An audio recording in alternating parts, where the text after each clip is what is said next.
ರಾಜ್ಯದಲ್ಲಿ ನಡೀತಾ ಇರುವಂತಹ ಎಸ್ಐಆರ್ ಪ್ರಕ್ರಿಯೆಗೆ ಕೈ ಆಕ್ಷೇಪವನ್ನು ವ್ಯಕ್ತಪಡಿಸ್ತಾ ಇದೆ. ಚುನಾವಣೆ ಆಯೋಗದ ವಿರುದ್ಧ ಕೈ ದೂಷಣೆಯನ್ನ ಮಾಡ್ತಾ ಇದೆ.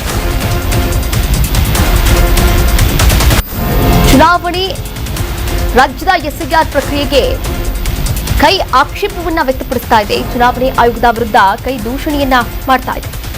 ಬಿಜೆಪಿ ಅಣತಿಯಂತೆ ನಡೆದುಕೊಳ್ತಾ ಇದೆ ಅಂತ ಕಿಡಿಕಾರ್ತಾ ಇರುವಂತದ್ದು. 5.40 ಕೋಟಿ ವೋಟರ್ಸ್ ಪೈಕಿ 20% ಮತ ಡಿಲೀಟ್ ಆಗುವಂತಹ ಸಾಧ್ಯತೆ ಇದೆ. ಮತದಾರರ ಅಳಿಸುವ ಪ್ರಯತ್ನವನ್ನ ಮಾಡ್ತಾ ಇದ್ದಾರೆ ಅಂತ ಕಿಂಡಿಕಾರ್ತಾ ಇದ್ದಾರೆ. ಕೈಮತ ಕಡಿತ ಮಾಡ್ತಾ ಇದ್ದೀರಿ ಎಂಬ ಆರೋಪ ಕೂಡ ಮಾಡ್ತಾ ಇದ್ದಾರೆ. ಅಗತ್ಯ ಬಿದ್ದರೆ ಹೈಕೋರ್ಟ್ನಲ್ಲಿ ಪ್ರಶ್ನೆ ಮಾಡೋಕೆ ಕೈ ಪಡೆ ಸಜ್ಜಾಗ್ತಾ ಇರುವಂತದ್ದು. ನೋಡಿ, ರಾಜ್ಯದಲ್ಲಿ ಈಗಾಗಲೇ ಎಸ್ಐಆರ್ ಪ್ರಕ್ರಿಯೆ ನಡೀತಾ ಇರುವಂತದ್ದು. ಹಾಗೆ ಇನ್ನೆರಡು ದಿನಗಳಲ್ಲಿ ಅದು ಕೂಡ ಕ್ಲೋಸ್ ಆಗುವಂತಹ ಸಾಧ್ಯತೆ ಕೂಡ ಇರುವಂತದ್ದು. ಆದರೆ ಈ ನಡುವೆ ಅതെಂಗೆ ಒಂದೇ ತಿಂಗಳಲ್ಲಿ ಮಾಡೋಕ್ಕಾಗತ್ತೆ, ಇನ್ನೂ ಸ್ವಲ್ಪ ದಿನ ಎಕ್ಸ್ಟೆಂಡ್ ಮಾಡಿ, ಯಾಕಂದರೆ 5.40 ಕೋಟಿ ವೋಟರ್ಸ್ ಪೈಕಿ 20% ಮತ ಡಿಲೀಟ್ ಆಗುವಂತಹ ಸಾಧ್ಯತೆ ಕೂಡ ಇರುವಂಥದ್ದು. ಹೀಗಾಗಿ ಮತದಾರರನ್ನು ಅಳಿಸುವಂತಹ ಪ್ರಯತ್ನವನ್ನು ಮಾಡ್ತಾ ಇದ್ದೀರಾ ಎನ್ನುವಂತಹ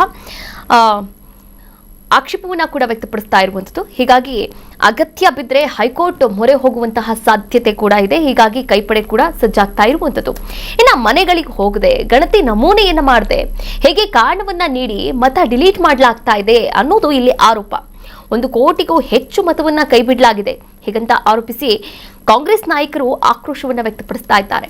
ಪ್ರತಿ ವಾರ ಆಯೋಗ ಪಕ್ಷಗಳ ಸಭೆಯನ್ನ ಮಾಡುತ್ತೆ, ಆದ್ರೆ ನಾವು ಕೊಟ್ಟಂತಹ ಸಲಹೆಯನ್ನ ಮಾತ್ರ ಪರಿಗಣನೆಗೆ ತೆಗೆದುಕೊಳ್ತಾ ಇಲ್ಲ. ಎಲ್ಲಾ ಬೂತ್ಗಳಲ್ಲೂ ಕೂಡ ಸಹಾಯ ಕೇಂದ್ರವನ್ನ ತೆರೆದಿಲ್ಲ. ಇದು ಚುನಾವಣಾ ಅಧಿಕಾರಿಗಳ ವೈಫಲ್ಯ. ಹೀಗೆ ಆಯೋಗದ ವಿರುದ್ಧ ಸಾಲು ಸಾಲು ಆರೋಪವನ್ನು ಮಾಡ್ತಾ ಇದ್ದಾರೆ ಕಾಂಗ್ರೆಸ್ನ ನಾಯಕರು.